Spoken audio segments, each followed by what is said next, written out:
Hello and welcome to Sketch in Review. It comes out when we're not busy. It comes out. I don't Listen, know what you're talking about, Billy. We worked really hard on this three-part finale. there we go. Yeah. The three-part finale. We take the last three episodes. We're gonna do them one day after the other and release them to you about a week and a half late from when the season finale entered. um, from when the season That's finale ended. And then we're probably going to take like about a month off, and then we'll come back with the superlatives episode. that's right. And this is the way we're going to do it every season. And we're not in court, so legally we can lie to you. It's true. Nobody here has taken an oath. Uh, All right, so let's start out. We've got our cold open. And for those of you wondering, this is the Benedict Cumberbatch episode, in case you can't read the episode title that you clicked on. And for people watching, there's no proof that I won't be writing Pendleton Cumberbund as the listen, name in the that's fair. podcast. And for those of you watching the YouTube video, you can find us at youtube.com/sketch and review. You may notice that I am in a different room than normal. I have moved apartments, which is why we're coming out so late with these. And by that, I mean we had a plan for this, totally. We did have a plan, but then I was also busy. Mm-hmm. It was great. Anyway, here we are, watching SNL. Yep. So let's start with the cold open. So for people who don't remember what was happening when Benedict Cumberbatch hosted SNL, the leaked opinion of the Supreme Court decision to overturn Roe v. Wade leaked. Like that Thursday, I think. Like wildly close. So they had 2 days to write this full cold open, and I think they kind of nailed it on the head. Yeah, no, they showed up. It's good because like we had way too many news segments, and then it's a fun period piece making fun of the absolute antiquated laws that we've decided to defend. It's great. The bit it solidly communicates what it's trying to communicate, and it tells some fun jokes. There's some poop jokes in there, and they're fun poop jokes. It's a good time. Also, the host is in the cold open, which is always kind of fun. Yeah, that's a good point. That's a very good point. No, you don't get that enough. No, you don't. Yeah, listen, there's not much that like two white dudes are gonna say about this. We're both firmly pro-choice, unless Connor wants to take a quick heel turn. That's right. we're only waiting for my villain arc to start, but no, not here either. One day I'll get you. That's right. I think my favorite part though was when they said, "Well, we have to make sure that we punish her because she'll be so happy about her crime." That's right. And then they talk about, "Oh, what if we put her in bed with a donkey?" And then Benedict Cumberbatch has this whole fucking bit about how the half donkey, if it's a dude, could become king. Well, the thing is, she'd need to keep the baby because it would be illegal to do an abortion. Mm-hmm. And then, if the baby, if the baby's a man, the baby could then be king. I thought there was a step two, but yeah, it was very good bit. Mm-hmm. We will move into the monologue. The monologue started pretty hot, pretty heated, with just a solid Will Smith joke. Yeah. It comes out of there. This entire thing is like very British in its humor because it's just everything Benedict Cumberbatch says is at the same tone, but you're supposed to understand where the sarcasm is supposed to be put. Well, he also looks and sounds like Hugh Laurie. He's a very Hugh Laurie person. That's fair. And maybe that's rude. Maybe it's just because he's British and tall lanky and a little awkward. And can do an American accent. It could do a pretty good American accent. But he's just Hugh Laurie. I don't know what to say. Listen, I'm not taking it back. If like Benedict Cumberbatch and Oh fuck. Who's the British comedian on all the panel shows? Oh James God, Sam Acaster. Carr. James Oh, James Acaster. If Acaster. Benedict Cumberbatch and James Acaster remade a bit of Fry and Laurie, but with them, I would be very pleased. That would be amazing. Though Oh, Acaster is so much his own thing. He is not. He is not well, Stephen so Fry. I mean, listen, Stephen Fry is also very much his own thing. That's true. I would get what's his name? Dara O'Brien, because he David also hosts. Mitchell. Ooh, that's a good one too. David Mitchell's got a. He's not Stephen Fry, but he's got a. He's got a. He could do a Fry like angle with some of the cynicism. He's the one who was on Peep Show, right? Yes, he was the shorter one on Peep Show. Yeah, yeah, yeah. Yeah. So anyway, there was a solid Will Smith joke right at the beginning. Uh, and then it managed to move into like the sappy Mother's Day stuff that Mm, SNL is always known for, while also like still at least having a few jokes thrown in there. yeah. No, it's I a. Yeah, I've never hated the monologues. It was another good monologue, but it's good. yeah, it was a fine monologue. Listen, better than like half of them. This is the interesting thing about this episode. It is a very strong episode, so the things that we're going to have to say about anything other than really enjoying a sketch is going to be much fewer and farther between. Yeah, oh, so good. Yeah, So we move into the first sketch, the Word Girl sketch, as I like to call it. This is actually a sequel sketch. huh. Last season around Christmas, they had basically the same setup where Adie Bryant gets a bunch of signs, and all the signs are about how much she drinks. Where It's like it's wine o'clock. Don't talk to me till I've had my wine. it's a really good one. It's Oh, it's the gift that keeps on giving. This one is just all about how she's a mom and old now. that's right. It starts with two regular like so the sketch is just that it's Mother's Day, she's getting a bunch of gifts, and every single person got her one of those wooden signs that you hang up in your house that has a cute little saying on it, and the first two are regular, and pretty much right out the gate the rest of them are just rancid and horrifying. and, and she just needs to sit there and read them and be horrified, and everyone else is just like, "Oh, what a great gift!" It works. It like I don't. It's such a simple conceit, and it's always funny. Though I will say the punchline is that she gets another seemingly normal one, and then there is a flip down portion that says, "Also, we think Dad has a secret family," which is a pretty quality punchline, but a little bit of power is taken away from it because earlier on, they did a bigger flip down bit where hmm there was a sign that had three or four different flip downs that made it progressively worse. But the water's wet. SNL doesn't know how to do escalation. Overall, it was pretty good. another solid standout was the one where she gets one and it's like I only drink in days that end in Y and hours that have numbers in them. I don't drink that much. Oh, take this sign. You do. Oh yes, yes. Oh, amazing. Uh, All right, so after that one, we get the Blue Bunny sketch. So pretty solid, pretty standard sketch setup. You have Mikey Day and Ego as like marketing people running a product test for Blue Bunny ice cream. You have Heidi Gardner, Keenan Thompson, Melissa Villasenor, and Benedict Cumberbatch as the testers. And all it is just Benedict Cumberbatch and Heidi Gardner doing dueling cowboys. Each both of them get like three or four long monologues of with like sappy cowboy music behind it about like remember the time that you would play in the grass and the field would be like the wet dew of the morning, but it was the afternoon, so you didn't quite know why it was wet. This tastes like that.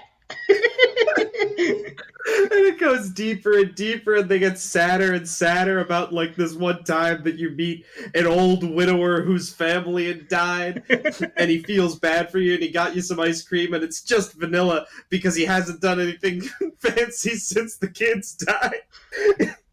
How I does mean, it this is. one taste like a grieving widower? It's, it's it is. It's my kind of sketch. It's just fucking weird. I do have It's to just I do yeah. have to say I've never seen A Star Is Born, but this is kind of what I assume A Star Is Born is like for 90 minutes.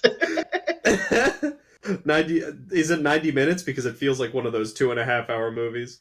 Listen, I have no idea. As Pete Davidson says, I just want a short ass movie. Pete Davidson, famous creator of the King of Staten Island. How long was your movie again? No, listen, we had to say a lot.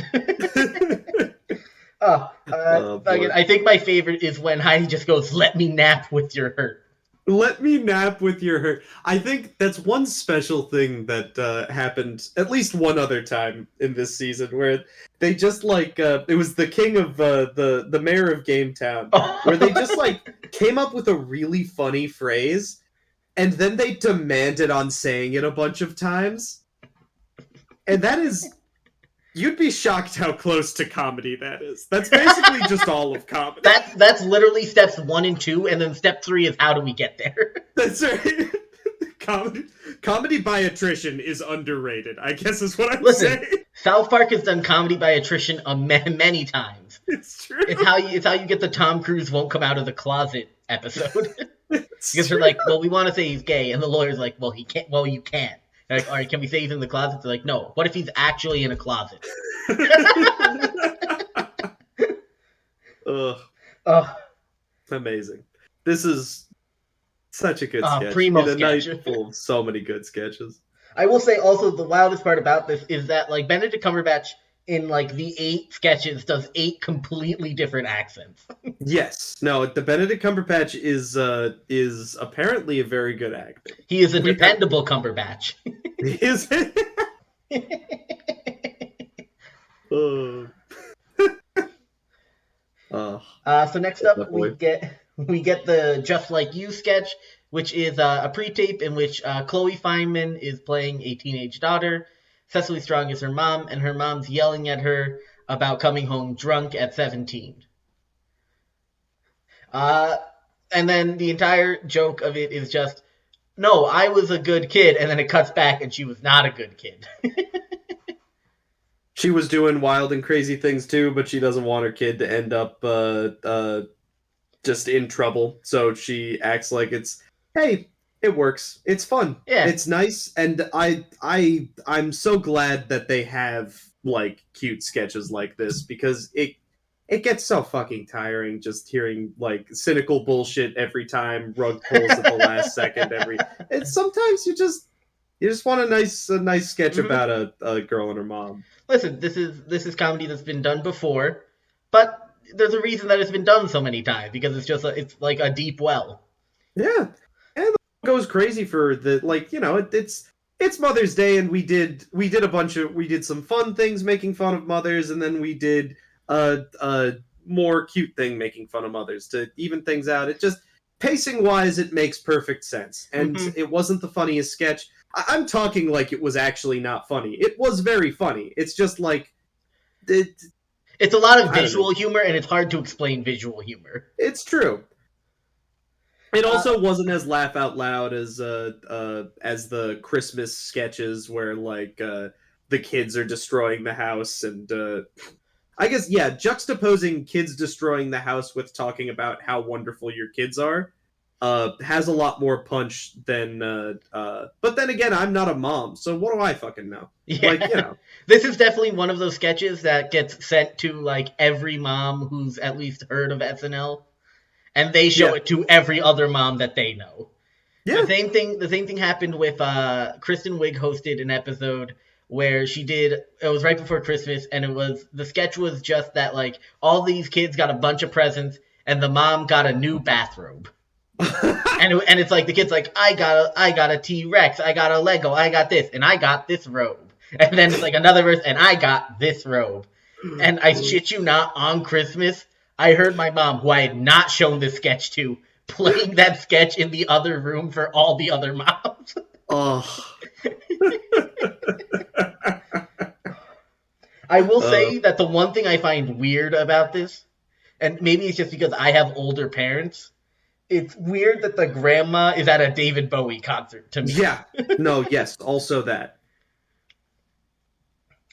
I was like, that's my parents as far as I'm concerned. Yeah, no, Are we my old? grandparents were. I would say my grandparents were World War II brats, but no, my grandparents were in World War II. Yeah, yeah. My grandparents were born during the Great Depression. Wild shit. Absolutely wild shit. Oh. Yeah. So next up, after that, we get the prison chain gang sketch. Oh.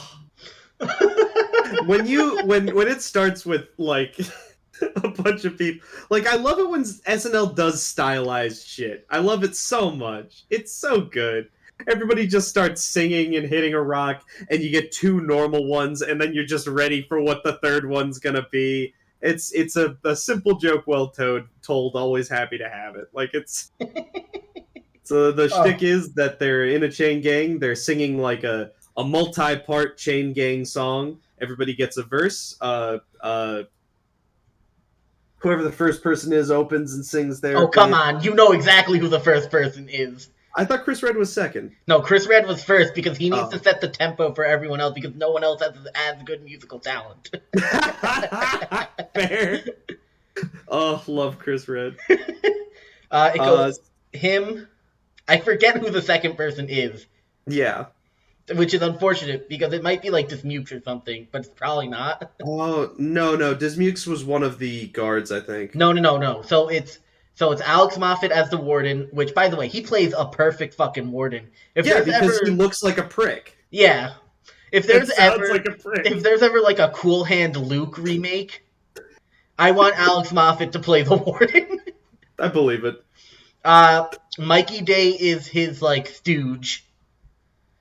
Okay. Yeah. Fucking what's his face? Kyle Mooney is the escaped prisoner. Yes. Keenan is in the chain gang. Chris Red is in the chain gang. Whoever sings the second verse is in the chain gang, and then Benedict Cumberbatch comes in with the third verse in which he thinks that he's snitching to the warden, and so he gets preferential treatment. And then they're like, "Wait, are you snitching to the warden?" He goes, "No, it's part of the song. Come on, guys, we're singing a song here. What I say in my art is not that doesn't mean I mean it."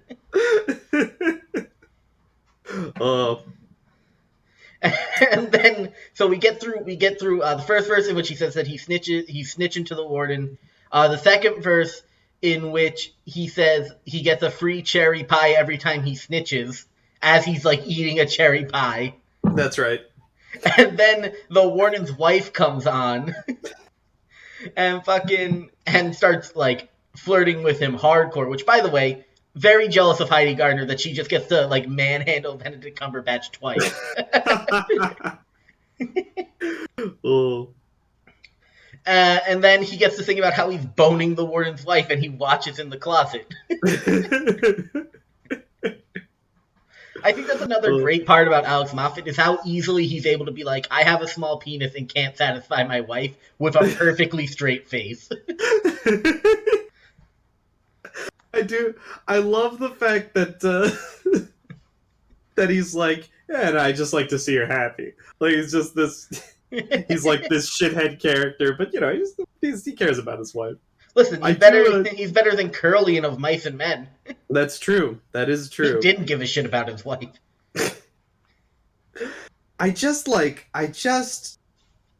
The ending is so weird. Because that is the ending? Yeah.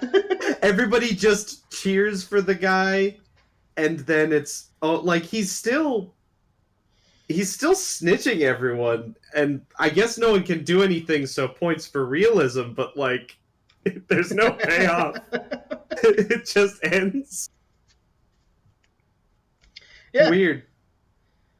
Still a good sketch though. Yeah. Listen, I had a lot of fun with it. I'm a sucker for musical sketches though. Oh yeah.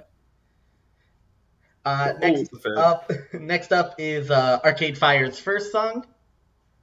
It was fine. It was a Yeah. song.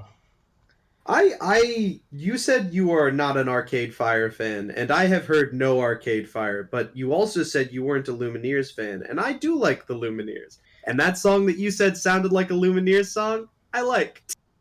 Yeah, listen. Yeah, I'm not a Lumineers fan, so I didn't like the song that sounded like the Lumineers.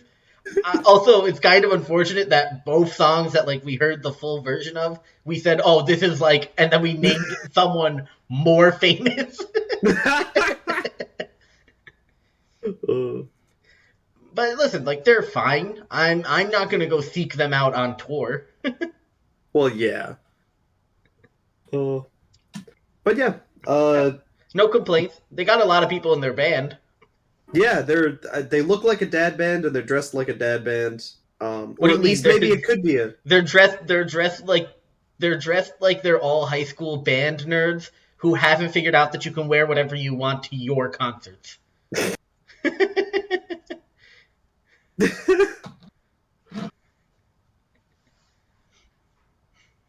And we'll move on to Weekend Update.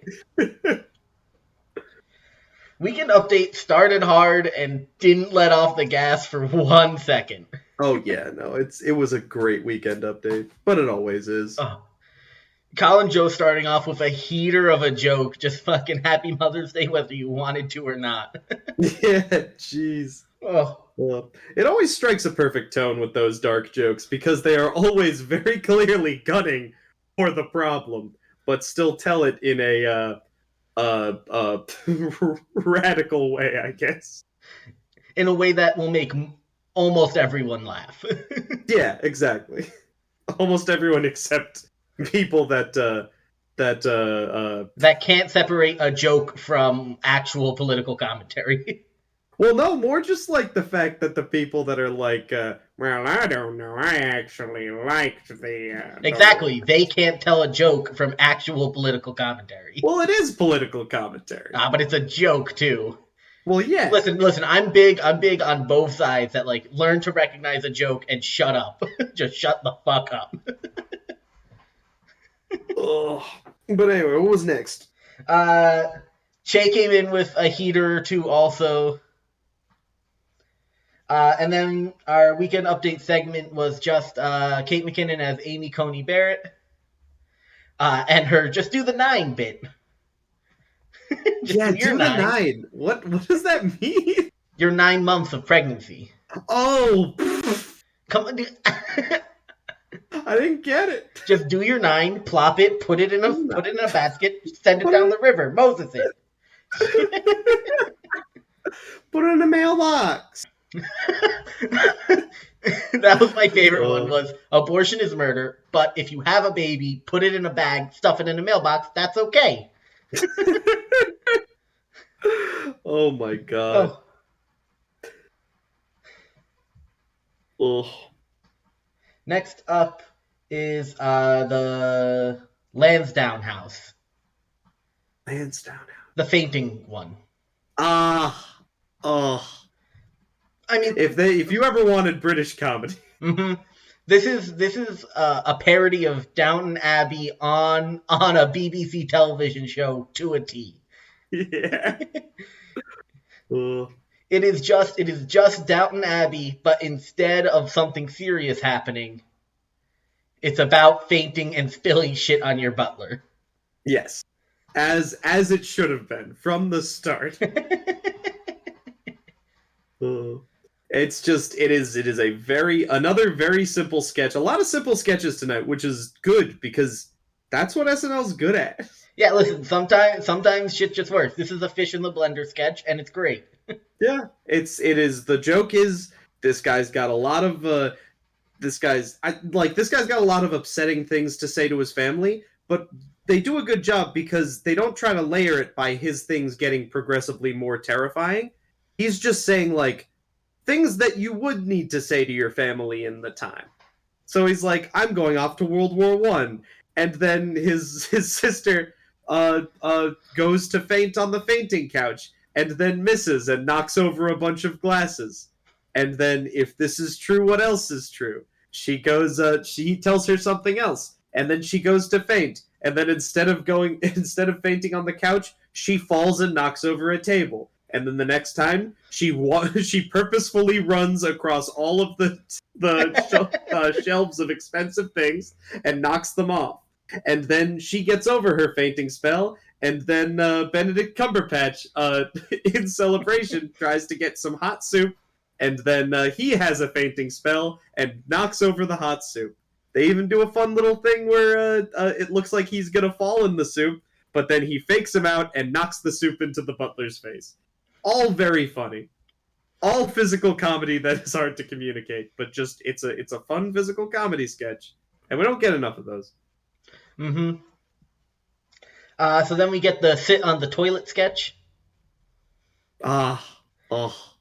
It's literally like a minute long, and it's just the weirdest toilet ad I've ever seen, but I love it. So I would good. I would love a recliner toilet personally. I think it would be very scary for me, but like once I got into it. But I think the hardest part would be learning how to shit sitting up again. Yeah. I'd just be like always in recline mode. So we fair. It also reads like a fucking old school Apple commercial. Yeah. where you've got fucking just like basically 1984 playing. And then one guy just comes in and revolutionizes the game. I was getting like 90s kids, like 90s early 2000s kids commercial, like for like Gushers or some shit. That too, which is also just a rip on. Yeah. So that was solid. And then we get the Chuck E. Cheese sketch. I know that this one gets points for Connor because it mentions Chucky's full name, Charles Entertainment Cheese. As something of which we should all be aware and respectful of. Charles Entertainment. Listen, the entire gimmick of this is, what if David Byrne and the Talking Heads did a Chuck E. Cheese show? And it's just the most British fucking shit I've ever seen as far as like synth bands goes. It's a very standard this kind of sketch where like there's a family and they're watching a weird band and they're not quite into it, and they're just talking about why the band is weird, and then they're slowly getting into it, and sometimes they point towards other people that are like really into it. Yeah, like I don't think this band is meant. I don't think is this band meant for kids. I think it's meant for him. And then it shows Alex Moffat fucking dancing to himself. Benedict Cumberbatch hit some high fucking notes for that. He has a very good singing voice for specifically British synth. It's just it's a night of fun sketches.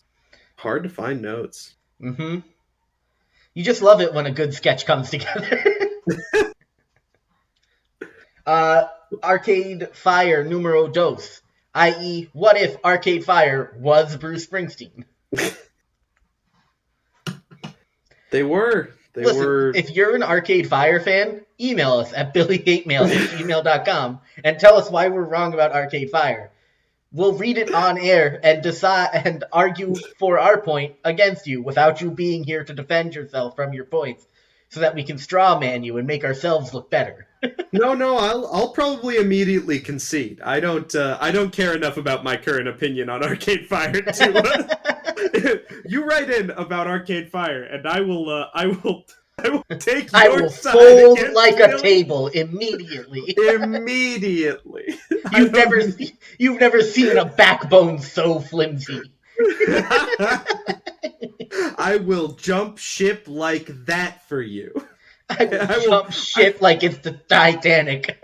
I will fight like a rabid fucking dog for your band. All you have to do is write in to billyhatemail@gmail.com. I'll do my goddamn research for you. Oh. Anyway, I also would like to point out that the woman who was on the accordion in the first song and the keyboard on the second song should just like throw the rest of the band through a barbershop window and start her solo career as just like her, because she's dope. Her scream was the best part of that song.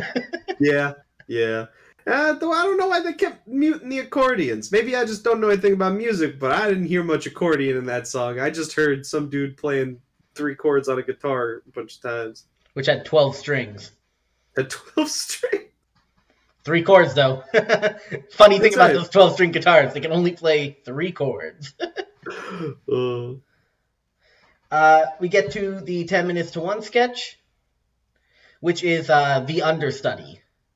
Very good. This very, one, very good. I'm so glad that SNL has reached a point that it is such like an institution that the backdrop of sketches can just be I work at SNL and this is my job.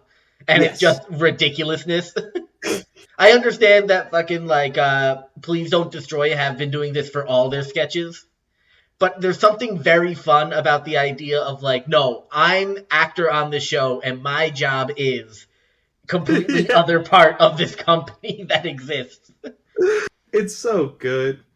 And then also we had this season we had the Kyle Mooney's trying to murder Yeah, listen, we had a lot. We had Kyle Mooney's trying to murder. I probably say this every time we have like an. Oh wait, no, SNL Dismukes backstage. is trying to murder Kyle Mooney. No, Kyle Mooney's trying to murder Mikey Day. Oh, thank you, yes. Which, granted, having seen Is It Cake, I kind of don't blame him. Yeah, no, I think he was sent back in time from a future where Is It Cake was made, trying to stop it. We also had inventing Chloe, the Inventing Anna spoof that takes place in SNL, and like Lord says I do update now. I love there's something so fun, and I have the same thing with wrestling specifically, in which it's so fun to see people be like, this is me and I work here. This is my job. This is my 9 to 5. Oh my god. But also, Chloe Fineman nailed almost every impression she did. Oh yeah, no, very, very good. I think it's funny that the only one she fucked up was Heidi Gardner. That's right. Weakest one so far, but I respect it. But I'm okay with it. But I'm okay with it. I love that she just put on a Kansas City Chiefs hat. It's those I follow Heidi on Instagram, and like half of her shit during the football season is just her in Chiefs gear. Amazing. Amazing. And also the fact that Sarah Sherman's like, wait, do I just sound like a Jewish parrot? And everyone's like, yeah. Yeah. And then the fucking last beat of it where Punky Johnson comes on as Chloe Fineman. Amazing. So It's a great way to end out the night. So many. I don't think there was a bad. I think the weakest like sketch in this entire night might even be like Lansdowne House or Sit on the Toilet, and those are still like they'd be stellar sketches for like when Jake Gyllenhaal fucking hosted. Yeah. Yep. No, it's. And then we got like half of Arcade Fire's third song that they played for the audience. I wasn't really paying attention at that point. I'll be honest. It was some sort of like a goodbye song. It was like yeah. Oh, maybe they played that at the end of their concerts or something.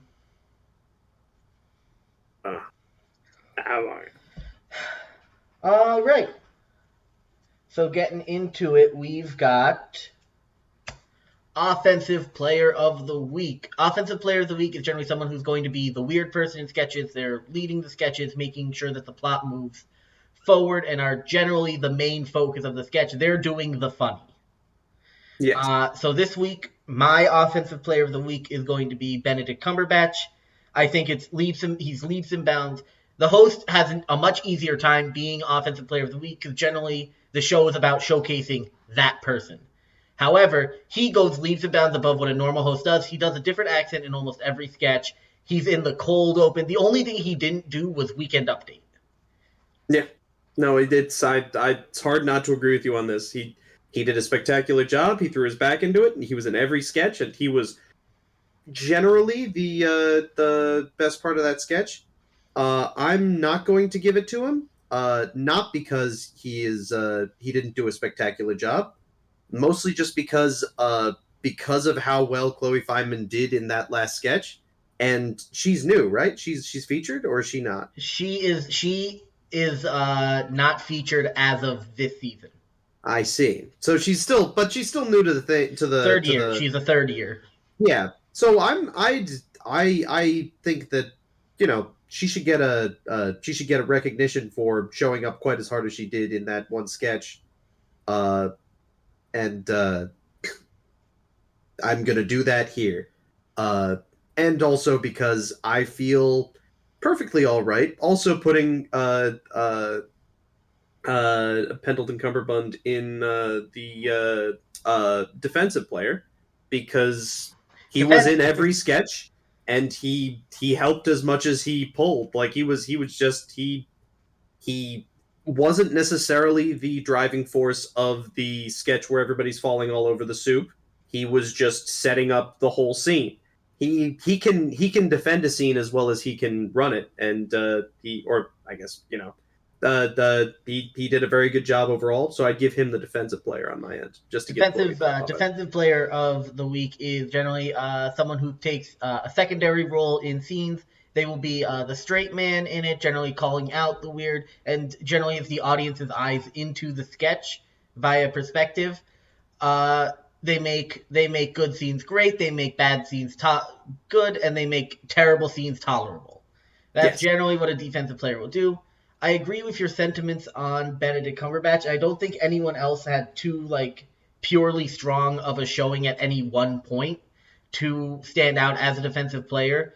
This episode was the Benedict Cumberbatch show, and that's it was. fine. That's fine. If every SNL host made it the them show and they fucking knocked it out of the park like he did, then SNL would never not be funny. Yeah, it's true. Uh, so yeah, so Benedict Cumberbatch wins offensive defensive for me this week. Chloe's offensive for Connor, and Benedict is defensive for Connor. Now we'll move on to sketch of the night. This is just your favorite sketch. This is just our favorite sketch from the episode. This is a tough one. Going through it again. I've got I got three that I would say. Blue Bunny, I love. Just it's such well executed from the beginning to the end. It's so there's something to it where just every time I see it, it makes me fucking giggle. That I really like. Uh, but also I fucking loved Chuck E. Cheese. Fair, very fair. And I have a big thing about I like my sketch of the night to be a live sketch because it is Saturday Night Live. So the understudy, if I truly included pre-tapes as consideration, which I do when it's a terrible fucking night, uh, I would also put the understudy into this category of what I'm debating on. But because it is a pre-tape, because we have good live sketches, it's taking a back seat on this one. I listen. As I'm saying it, my heart is going Blue Bunny, so it has to be Blue Bunny. There's something about just we just deep Southern voice talking about Dust Bowl era memories that just makes my fucking funny bone fucking activate. I'm just oh, this is peak comedy. I'm also stuck. I am in love with the stupid stumbling fainting gag. I think it's the funniest shit ever. That toilet pre-tape was just they hit the nail on the head with what this kind of stupid insane commercial would look like. It's like a kids commercial for this product for adults, and it's weird and it's over the top. I love that. But yeah, nothing fills me with joy quite like Blue Bunny. Blue Bunny was I you just there's something about you set this, and SNL tries to do this all the time, but it's very few times where like you it sets up a very mundane situation, and it's probably just the fact that the strength of a cowboy throwing a cowboy into anything, Two as they're cowboys. just This is this. I literally the first thing I wrote for this sketch is just dueling cowboys. dual. It's so good, but like you just get this normal ass situation, and then you're like, oh, also there's a cowboy, and then you're like, oh no, and then they're like, yeah, but there's another cowboy, and you're like, oh lord, and then you need to, and the very fun, and then everything about it's just very fun. I agree, it's such a good sketch. All right. So that was Benedict Cumberbatch's episode of SNL. We will be back tomorrow with Selena Gomez and Post Malone. Until then, support local comedy and have a wonderful day. Bye.